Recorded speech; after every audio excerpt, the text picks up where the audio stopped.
Any final thoughts on the move overall? Obviously, we haven't seen Porzingis and Green yet, so we don't necessarily know what he's going to contribute. But what maybe is some optimism that fans should have? Actually, let's have the big man conversation that we actually had yesterday. Thank you to the Celtics. We had to scrap. But what do you two make of him being now added to the big man rotation for the Celtics? Well, I think there's a lot of boxes that he checks off. Some good, some not so good. Good boxes is the 7'3" big man who shoots damn near 40% from three-point range. Only one 7-footer in the NBA shoots better than him, and that's Lauri Markkanen. He's also a guy that shoots the ball well from the field. He blocks a high number of shots. He was like 8th or 9th in the league last year in block shots per game. He's a 20-10 guy, basically. When he plays like starter-like minutes. They're not going to need him to do that. In fact, that's, I think, one of the negatives. He joins a long and growing list of guys that they're going to have to do load management with this year. When you talk about Al, you talk about Rob, you talk about Malcolm Brogdon, and now you're going to add another one to the mix. So the medical staff of the Celtics are going to be the busiest crew in the league this year. Basically half of the team's starting rotation is going to be on load management.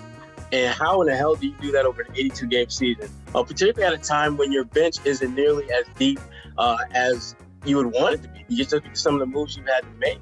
So it was important, and to kind of piggyback what was said earlier, it was important for the Celtics to get a good player who can come in and give them some help. It's one of the reasons why, that 25th pick is probably going to have more significance this year than in past years. This has to be someone that can compete for a rotation spot. This is not somebody that you send to the G League and have them down there for most of the year. They need to get someone who can come in and help right away, because that's the way the NBA is trending now. Because of just the way the salary cap changes and ramifications of that, teams are going to lean on draft picks sooner rather than later to come in and contribute.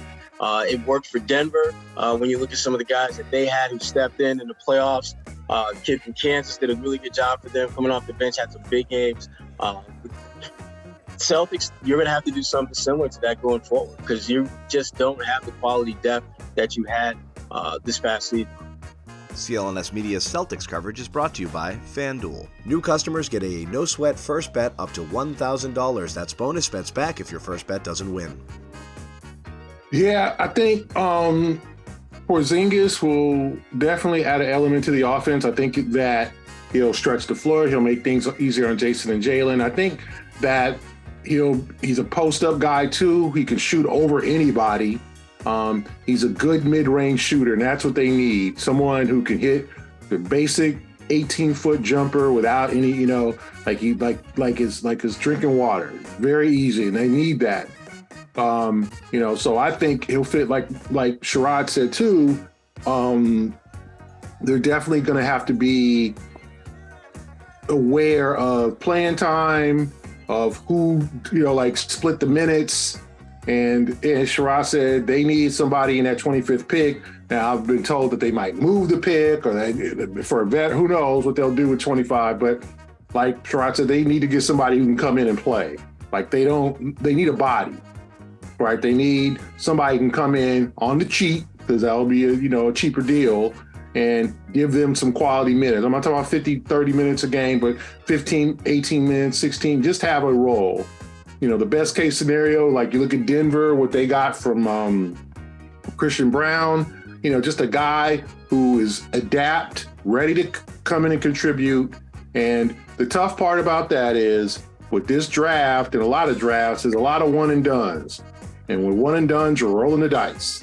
And you need Porzingis to be in good health. Celtics doctors look at him. Okay, Kristaps, this is what we've examined. Your left knee is a little stronger than your right knee. All of what is wrong with him. Make sure he gets treatment. Make sure he gets the proper care. And make sure he can last you 65, 70 games. He ain't going to play 82, and I don't think they want him to. But you got to get him and Robert, probably both in the starting lineup, and to play quality minutes together.